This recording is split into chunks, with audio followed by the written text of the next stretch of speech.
The Tin Woodman of Oz. Chapter 1. Woot the Wanderer. The Tin Woodman sat on his glittering tin throne in the handsome tin hall of his splendid tin castle in the winky country of the land of Oz. Beside him, in a chair of woven straw, sat his best friend, the Scarecrow of Oz. At times they spoke to one another of curious things they had seen and strange adventures they had known since first they two had met and become comrades. But at times they were silent, for these things had been talked over many times between them, and they found themselves contented in merely being together, speaking now and then a brief sentence to prove they were wide awake and attentive. But then, these two quaint persons never slept. Why should they sleep when they never tired? And now, as the brilliant sun sank low over the winky country of Oz, tinting the glistening tin towers and tin minarets of the tin castle with glorious sunset hues, there approached along a winding pathway Woot the Wanderer, who met at the castle entrance a winky servant.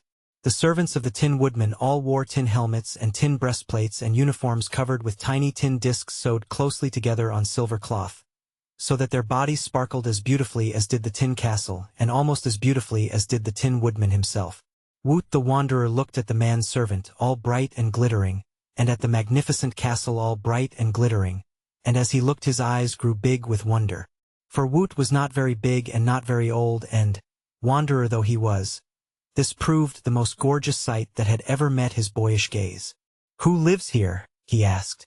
"The Emperor of the Winkies, who is the famous Tin Woodman of Oz," replied the servant, who had been trained to treat all strangers with courtesy.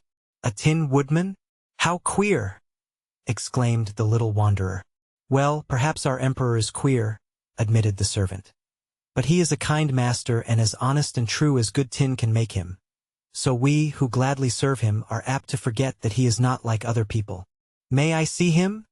asked Woot the Wanderer after a moment's thought. "If it please you to wait a moment, I will go and ask him," said the servant, and then he went into the hall where the Tin Woodman sat with his friend the Scarecrow. Both were glad to learn that a stranger had arrived at the castle, for this would give them something new to talk about, so the servant was asked to admit the boy at once. By the time Woot the Wanderer had passed through the grand corridors, all lined with ornamental tin, and under stately tin archways, and through the many tin rooms all set with beautiful tin furniture, his eyes had grown bigger than ever and his whole little body thrilled with amazement. But, astonished though he was able to make a polite bow before the throne and to say in a respectful voice, "I salute your illustrious majesty and offer you my humble services." "Very good," answered the Tin Woodman in his accustomed cheerful manner. "Tell me who you are, and whence you come." "I am known as Woot the Wanderer," answered the boy, "and I have come, through many travels and by roundabout ways, from my former home in a far corner of the Gillikin country of Oz." "To wander from one's home," remarked the Scarecrow, "is to encounter dangers and hardships, especially if one is made of meat and bone. Had you no friends in that corner of the Gillikin country? Was it not homelike and comfortable? To hear a man stuffed with straw speak, and speak so well, quite startled Woot, and perhaps he stared a bit rudely at the Scarecrow.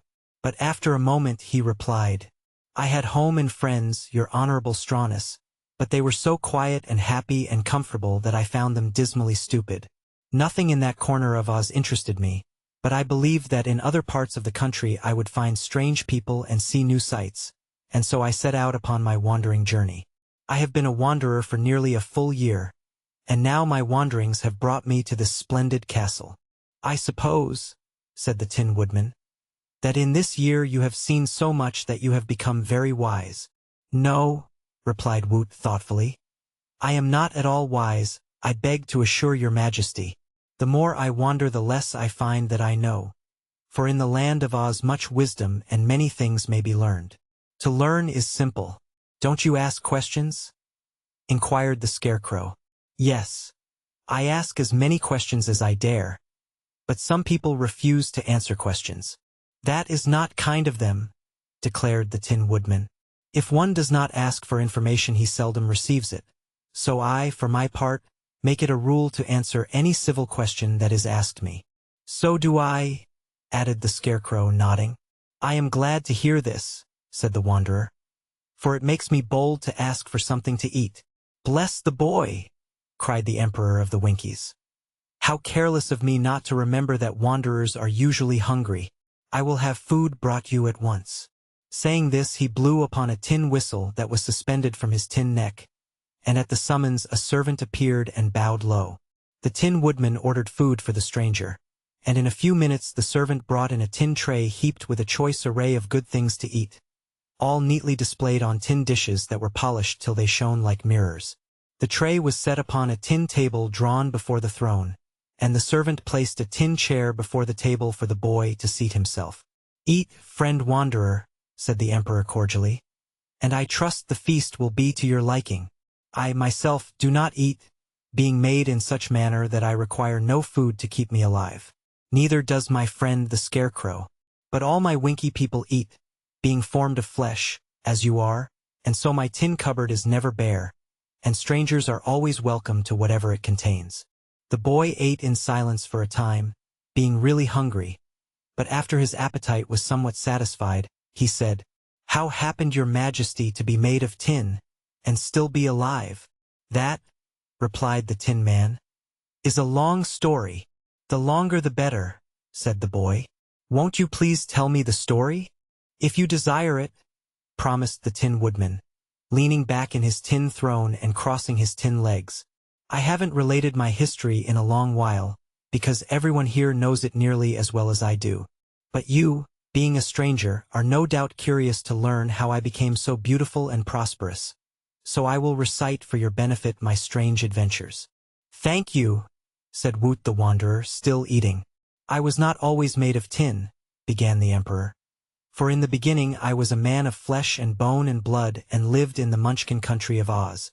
There I was, by trade, a woodchopper, and contributed my share to the comfort of the Oz people by chopping up the trees of the forest to make firewood, with which the women would cook their meals while the children warmed themselves about the fires. For my home I had a little hut by the edge of the forest, and my life was one of much content until I fell in love with a beautiful Munchkin girl who lived not far away." "What was the Munchkin girl's name?" asked Woot. "Nimmy Amy. This girl, so fair that the sunsets blushed when their rays fell upon her, lived with a powerful witch who wore silver shoes and who had made the poor child her slave. Nimmy Amy was obliged to work from morning till night for the old witch of the East, scrubbing and sweeping her hut and cooking her meals and washing her dishes. She had to cut firewood, too, until I found her one day in the forest and fell in love with her. After that, I always brought plenty of firewood to Nimmy Amy and we became very friendly.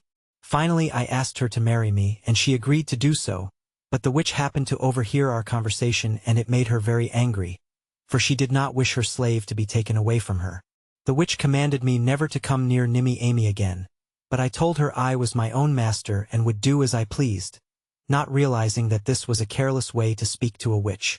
The next day, as I was cutting wood in the forest, the cruel witch enchanted my axe, so that it slipped and cut off my right leg.